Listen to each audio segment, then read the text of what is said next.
Juan de Dios Hiraldo, para justamente hablar sobre estos acusados que ya pues el Ministerio Público depositó los expedientes, ¿verdad?, acusatorios contra los implicados en esta operación llamada Antipulpo.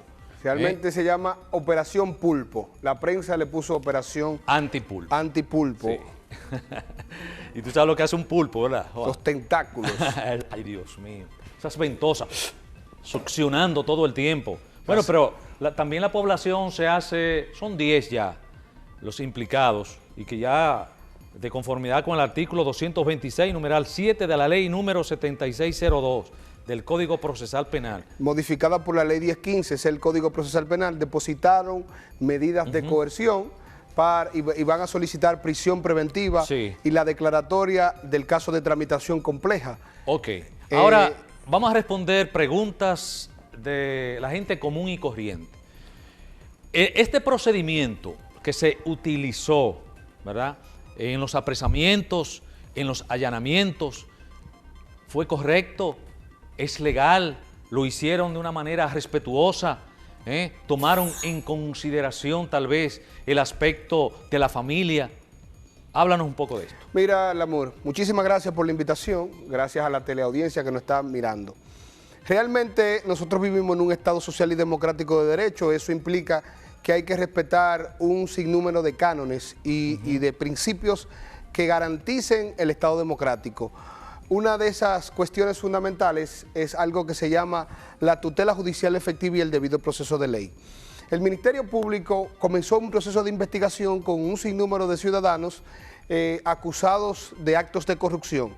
Una vez ellos hicieron las investigaciones pertinentes y tuvieron una cintila mínima probatoria, le solicitaron al juez de la instrucción, en este caso el tribunal apoderado sería, o la jurisdicción apoderada sería el Distrito Nacional, le solicitaron órdenes de allanamiento para esos 10 imputados, al igual que órdenes de arresto para los mismos. La Constitución establece que el domicilio es inviolable en principio y que para que una persona se le pueda allanar, necesariamente debe haber una autorización judicial.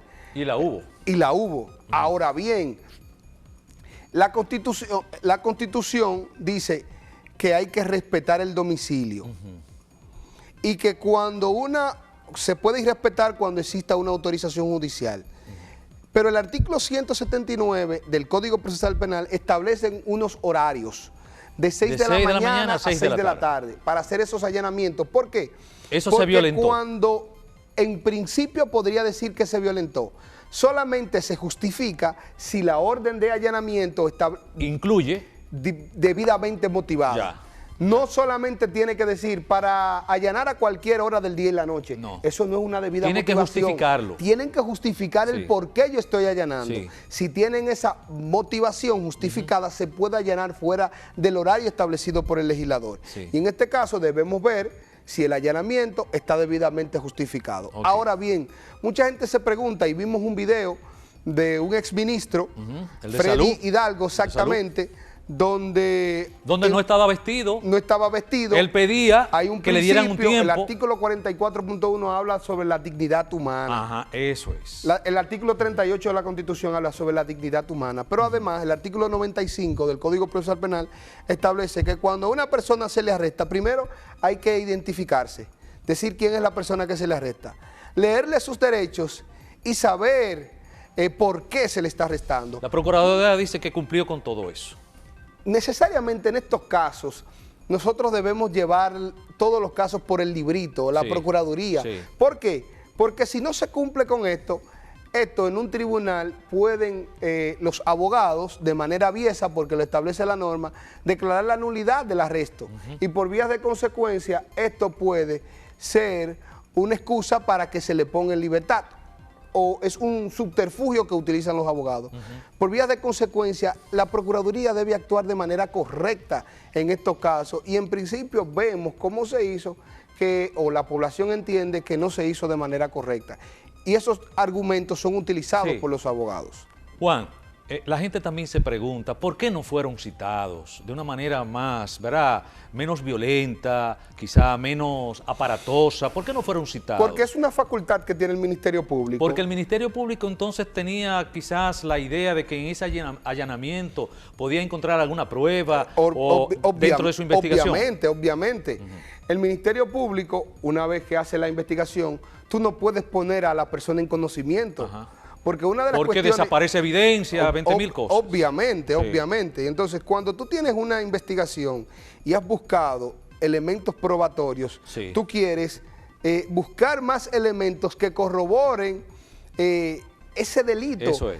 O esa imputación. Claro, y por eso en un hace el allanamiento. posible juicio a fondo. Claro, sí. Obviamente. Entonces, no era necesario que la Procuraduría citara. Con una simple denuncia y una investigación que arrojara elementos probatorios para solicitar. Justificaba el allanamiento. Totalmente. Ahora, vamos a suponer, en el caso, por ejemplo,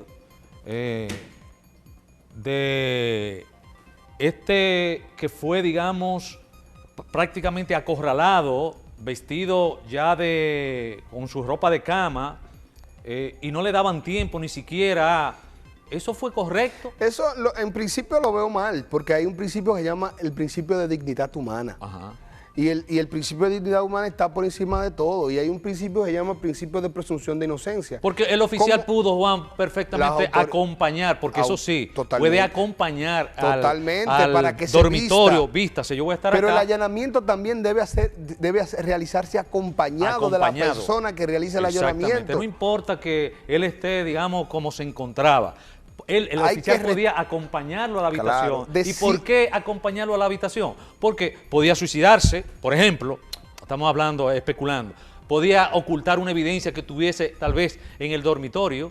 Inmediatamente ya los oficiales entran a hacer el allanamiento, ya están en poder de todo lo que tiene el domicilio. La norma contempla que una vez se hace un allanamiento se le debe notificar una copia de la orden. Él la lea para que entiendan que es una autoridad judicial competente que está autorizando violar el domicilio, que es algo sacro.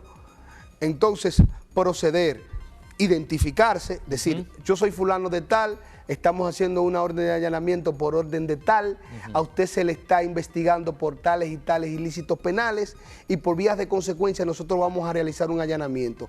Mire una copia y lo vamos a acompañar. Eso es lo que se debió hacer. Y en muchos casos se hizo, pero tal vez en este no se hizo, se filtró un video y pasó de esta manera. Bueno, ahora ya tenemos una medida de coerción, ¿verdad?